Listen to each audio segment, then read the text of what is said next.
Dia 13 de julho é o Dia Mundial do Rock. O mais curioso é que a data é comemorada só no Brasil, em referência ao grande concerto Live Aid, realizado em 13 de julho de 1985 para ajudar no combate à fome na Etiópia. Controvérsias à parte, no programa de hoje nós vamos falar desse fenômeno de cultura de massa, considerado por muitos estudiosos como a principal manifestação cultural pós-Segunda Guerra Mundial. Quais são as influências sociais desse gênero musical que passou a ser adotado como estilo de vida por muita gente? É o que nós vamos conferir no Viva Voz de hoje, que está no ar pela rádio e também pela TV Univale. Hoje quem me acompanha é o acadêmico de jornalismo Lucas Rosa. Boa tarde, Liz, e boa tarde também a você de casa curtindo Viva Voz aqui pela rádio e também pela TV Univale.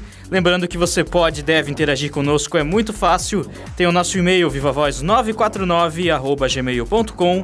Tem também o Facebook, facebook.com/VivaVozUnivale e o Twitter e o Instagram, ambos @VivaVozUnivale. Isso mesmo, e para falar sobre rock, nós convidamos o radialista Rodrigo Knack, produtor de programas aqui na Univale FM, também na Rádio Dengo Dengo. A gente agradece a tua presença, Rodrigo. Obrigado, eu é que agradeço o convite mesmo. Quero dar um alô para todos os ouvintes da Rádio Univale FM que já me ouvem no sábado, nos Clássicos e Relíquias. E agora no Viva Voz é uma satisfação poder participar desse programa. Um grande abraço aí pro Lucas também, né, que entrou em contato comigo. E um grande alô aí para todos os nossos ouvintes. Legal. Rodrigo, olha só, a gente quer começar a falar de rock numa abordagem bem ampla. Então, minha pergunta para você, para começar esse papo, é assim, a sua opinião, por que o rock passou a ser muito mais do que um gênero musical? Olha, eu poderia resumir em uma frase: por ser o estilo mais adaptável que existe. O rock and roll ele já nasceu a partir da fusão de vários estilos, um pouco lá de country, um pouco de jazz, um pouco lá das big bands dos anos 50, e ao longo de sua trajetória e até hoje, ele vem se mesclando com praticamente todos os ritmos do mundo. Você pode pegar todos os ritmos do mundo, desde um som indígena, você pode transformar no rock and roll. Você pode pegar um hino de um país, você transforma em rock and roll. Você pode pegar uma música de qualquer estilo, ela pode se adaptar ao rock and roll. A gente percebe aqui no Brasil, por exemplo, o famoso samba rock, que lá desde os anos 60, lá do comecinho dos anos 60, já fazia a cabeça de muita gente aí, e hoje renasce com nomes, por exemplo, como o Seu Jorge, que traz aí essa mistura do nosso legítimo samba com o rock and roll e fica uma mistura muito interessante. Então eu acredito que é pelo fato de ser um ritmo altamente adaptável a vários estilos. Bacana. Legal, Rodrigo, e eu queria que tu dissesse agora, eu acho que enumerar aqui seria impossível, a gente ia ficar horas aqui, mas na tua opinião, qual foram alguns dos grandes momentos do rock? Dos grandes momentos? Na minha opinião, a grande fase do rock and roll ficou entre ali meados dos anos 60 até, posso colocar ali, meados dos anos 90. Eu posso colocar nesse sentido, por quê? De meados dos anos 60 começaram a surgir, né, aquelas bandas, a Beatlemania, também Rolling Stones e toda aquela invasão britânica que vem em sequência. Do final do Woodstock para frente, houve já um novo movimento que daí verteu para o rock progressivo, verteu para o heavy metal, e depois lá no final do meio dos 70 para frente entrar punk rock e umas coisas já mais pesadas. Nos anos 80 entra a fusão já do hard rock e um pouco de eletrônica, que culmina nos anos 90 aí com essa mistura já mais como eu posso dizer, mais mundial. E também com o surgimento do novo movimento que foi o grunge, que surgiu ali no comecinho dos anos 90, lá com Pearl Jam, Nirvana e todos esses caminhos. Então, eu acredito, na minha opinião, que essa fase entre meados dos anos 60 e meados dos anos 90 é a fase explosiva mesmo do rock, aquela que vai ficar para sempre, independente de quantos gêneros musicais aparecerem. Legal. Rodrigo, agora, musicalmente falando, né, o que diferencia o rock de outros gêneros? A capacidade de fazer pensar. Eu acredito que a capacidade de fazer pensar do rock and roll, ele já nasceu como um estilo já mais contestador, porque mesmo o rock dos anos 50, o rockabilly, o yeah, yeah, yeah, ele já era contestador para a época. Então, para a época, a sociedade já era muito conservadora e começou a aparecer lá Bill Haley, Little Richard gritando e pulando em cima do piano, Elvis Presley. Então, aquilo foi um escândalo para a época. E assim foi seguindo o rock and roll ao longo dos anos. Nos anos 60, com os Beatles, em especial ali a partir de Sgt. Pepper's, daí apareceu The Who, Led Zeppelin e toda essa turma. Cada vez foi ficando mais contestador e nos anos 70, especificamente, é que ele ganhou daí aquele status de politicamente correto e incorreto também. Depende do ponto de vista, né? Exatamente. Bem, a gente já falou que o rock é muito diversificado, né? Podendo adotar vários elementos até de outros gêneros musicais também. Mas qual a característica básica musical do rock? Guitarra elétrica. Guitarra elétrica é a principal característica porque até então, até a introdução da guitarra elétrica, a música era feita com muitos metais, usavam-se as big bands dos anos 50, que daí tinha muitos metais, tinha contrabaixo acústico, tinha já percussão e tinha essas coisas, mas a introdução da guitarra elétrica foi o que diferenciou o rock and roll de ritmos, por exemplo, como folk, que já se fazia nesse ritmo, mas ao som mais de violão e essa maneira. Então, a guitarra elétrica, eu acredito que é o grande diferencial do rock and roll. E hoje a guitarra elétrica está em tudo, né? É meio que o símbolo, né, que representa a guitarra. Exatamente. Né, só quem ouve um bom solo de guitarra mesmo sabe o quanto a guitarra é importante. Legal. Rodrigo, bom, a gente já falou um pouquinho disso, o rock além da música, né? E se a gente for pensar nos movimentos culturais e sociais, eles estão sempre com essa intenção de questionar, de criticar algumas ideias de época e tudo mais, né? Daria para a gente falar em ideologias do rock? O que seriam a filosofia do rock? Enfim, como é que você vê isso? Sem sombra de dúvidas. Ideologias houveram várias ao longo dessa história, né? Desde lá, voltando novamente aos anos 50, que era a ideologia da contestação à sociedade da época, como se apareceu ali no Woodstock, a ideologia da paz e do amor. Vamos, faça amor, não faça guerra, vamos fazer rock and roll, que é muito mais útil do que brigar no Vietnã, né? Dos anos 70, aí a coisa ficou muito mais nervosa com o punk, que aí as bandas de punk rock, elas vieram com muito veneno mesmo, com muita força, querendo mudar a situação, às vezes chegar até um extremo.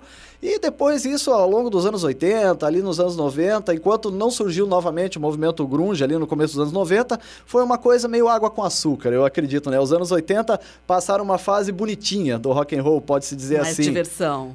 Foi mais diversão, já ficou uma coisa muito mais pop, aí o rock and roll já tocava nas rádios direto. Então o pessoal que foi criado na década de 80 foi acostumado a crescer ouvindo Whitesnake, a ouvir Roxette, ouvir Bon Jovi, ouvir Guns N' Roses no rádio.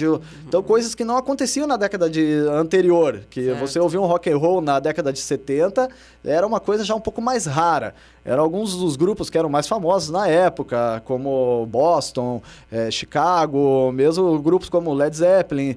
E assim foi seguindo, né? Deep Purple, na década de 70. Mas a área contestadora mesmo, eu acredito que foi ali de Woodstock para frente. E claro, né? Não posso deixar de citar o nosso mestre Bob Dylan. Acabei de pensar nele. Não posso deixar de citar ele, porque ele foi literalmente o precursor desse movimento do rock engajado, que hoje aí foi seguido por vários grupos, e até hoje a gente vê, por exemplo, bandas como U2 altamente engajadas em todas as suas turnês.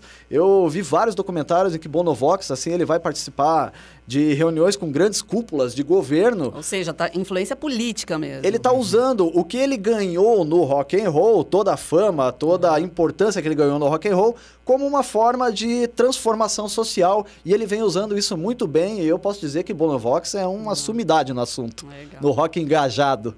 Eu vou aproveitar então que você citou o Bono, e eu queria perguntar como é que tu vê o rock num cenário midiático? Como que, além da parte musical, cultural, o que o rock trouxe para a sociedade ao longo dos anos? Trouxe modificações profundas, eu acredito, Lucas, sabe por quê? E o midiático, assim, ele deve muito mesmo aos Beatles, sem sombra de dúvidas. Porque se não fossem os Beatles e toda aquela efervescência que eles criaram na década de 60, talvez o rock não tivesse a mídia que ganhou depois ao longo dos tempos, chegando a se tornar um ritmo de sair dos pequenos clubes para estádios lotados. Para estádios lotados, que eram coisas que bandas como Queen fizeram e Pink Floyd fizeram também. Mas começaram com os Beatles aí, essa mídia, e até hoje não se vive sem mídia, né? Não se vive sem mídia. Eu sou da mídia, vocês são da mídia, nós sabemos bem o quanto isso é importante. Mas eu acredito que para se ter espaço na mídia, tem que se ter o que falar. E o rock tem muito o que falar, sempre. Tudo bem. Rodrigo, tu acha que tem como nascer outras bandas que vão explodir, assim como foi essa fase que você mesmo citou, do Beatles, Rolling Stones, The Who? Tu acha que tem hoje em dia como nascer bandas tão fortes quanto elas? As chamadas Big Bands, né? Os grandes clássicos, bandas, né? Realmente é um desafio, né, gente? Afinal de contas, podemos dizer assim que o rock, desde o seu surgimento, foi experimentado tudo e mais um pouco já, né? Já se foi feito desde rocks bem como coisas misturadas até com sons indígenas e, como diz, New Age e afins. Mas sempre há espaço para bandas que fazem alguma coisa diferente.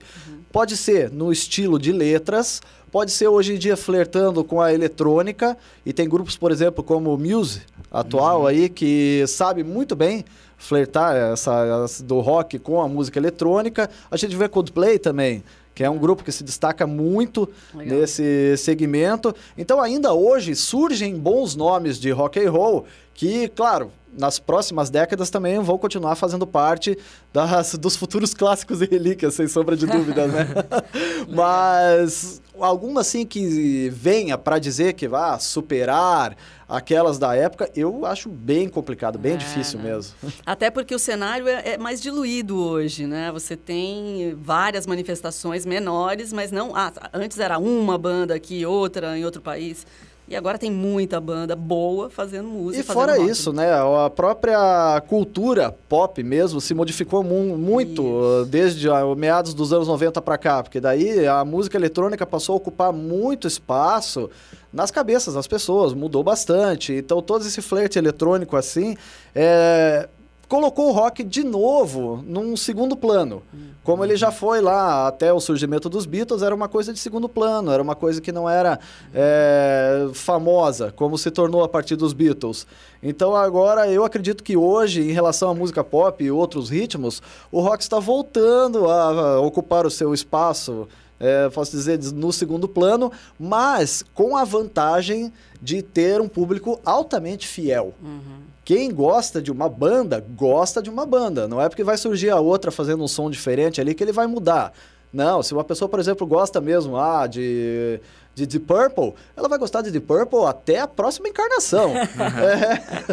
Eu acredito assim. Então, o rock, mesmo hoje em dia, não tendo a exposição que ele já teve outrora, ainda ele consegue manter um público muito fiel, e por isso que eu reforço a frase que o rock nunca vai morrer.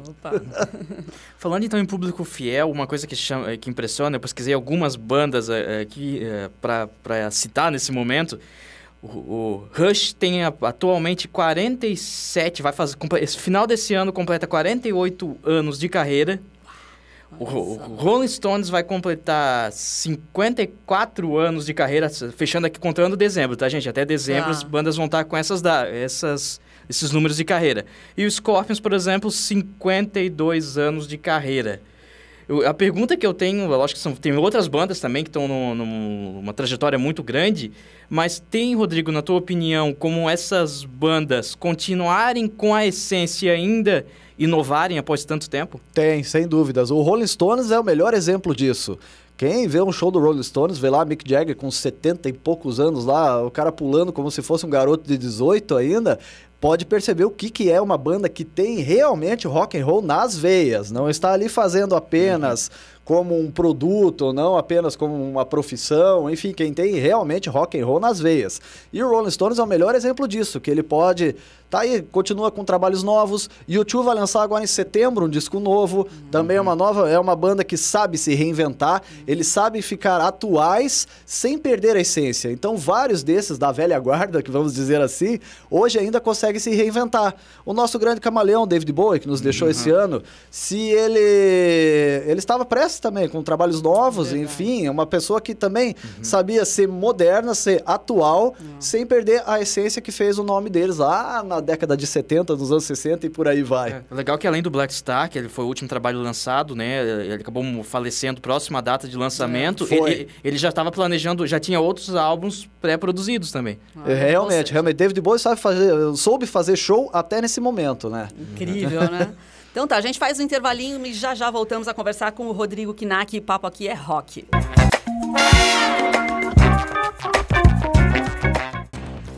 Isso aí, estamos de volta comemorando o Dia do Rock aqui no Brasil, né? O Dia Mundial do Rock aqui no Brasil. Mas o nosso convidado é o radialista Rodrigo Knack, com vários programas aqui na Univale e também na Rádio Dengo Dengo. Depois a gente vai falar um pouquinho mais dos programas do Rodrigo. Tudo bem, Rodrigo, vamos voltar então, já que a gente falou, não é, o Dia Mundial do Rock no Brasil, essa data e tanto curiosa, vamos focar no rock do Brasil, né, e no cenário do rock pro Brasil, Rodrigo. Muito bom. Como é que tu avalia isso? Como é que o rock surgiu no Brasil, foi ganhando espaço e se projetou aqui? Tanto o rock que veio de fora, quanto o que começou a ser feito aqui, né? O rock brasileiro mesmo nasceu, muita gente acha às vezes que é com a Jovem Guarda, mas um pouquinho antes já havia muita gente que já fazia aquelas vertentes seguindo na linha samba rock, por exemplo, Jorge Benjor. Lá no começo dos anos 60 ele já fazia muito samba rock. O nosso próprio Trio Mocotó, que também há muito tempo também já fazia esse tipo de música, mas a Jovem Guarda foi o grande ritmo que levou o rock aos lares brasileiros. Porque começou com aquela história de fazerem versões para músicas norte-americanas.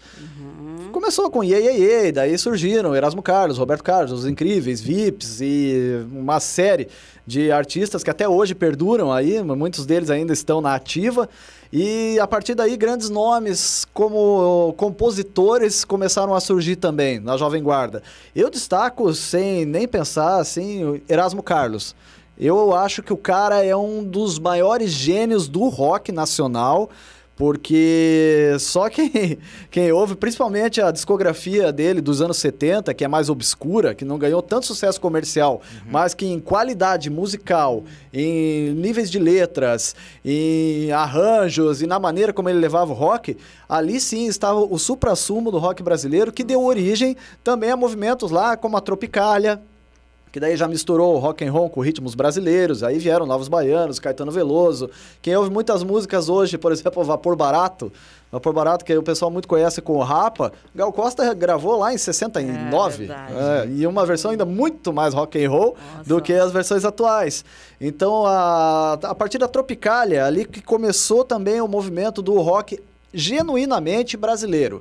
E daí vieram as bandas dos anos 70, né, o Terço e aquelas outras que misturavam influências também nordestinas, como Ave Sangria, uns caras muito obscuros, assim, dos anos 70, mas que fizeram músicas espetaculares. Nomes da Jovem Guarda também, como Rony Von, que lançaram no final dos anos 60, discos que são impressionantes, que são cultuados no exterior, assim como os Mutantes. Com nomes bem curiosos. E não ficaram conhecidos aqui no Brasil. Quase ninguém ficou conhecido esses trabalhos aqui no Brasil, mas lá no exterior até hoje são cultuados. E os Mutantes, então, né, são o suprassumo dessa época, porque eles conseguiram reunir toda a influência do rock and roll com um estilo genuinamente brasileiro. Então aquele trio lá é terrível mesmo.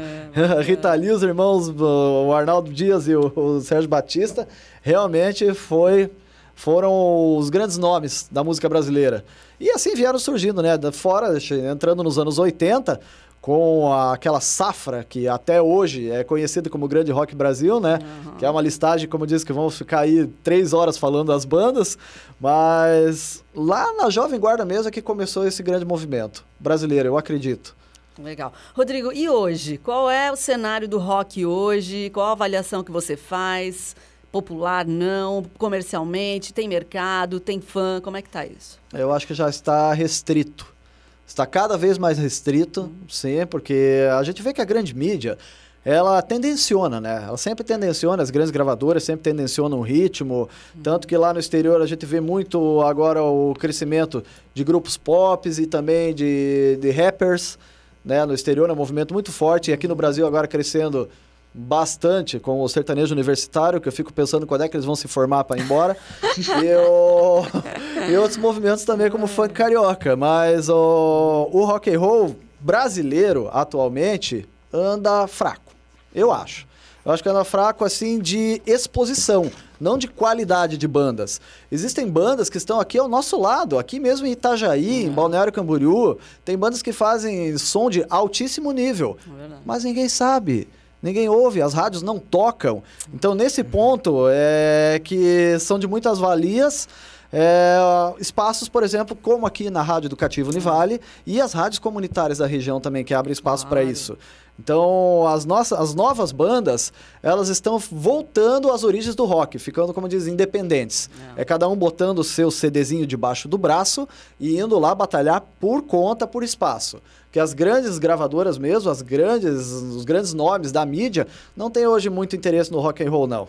Até por essa reviravolta na própria indústria fonográfica, né? Com a entrada de tudo online, a digitalização da música e tudo mais, né? Sem sombra de dúvidas. E então, com essa digitalização da música, se tornou, de certa forma, muito mais fácil para uma banda divulgar o seu trabalho. Tem esse lado. Tanto que hoje pode-se ouvir aí bandas de altíssimo nível que fazem som lá na Bahia, lá no Amazonas, enfim, em vários locais, mas que você não vai ouvir em grandes emissoras.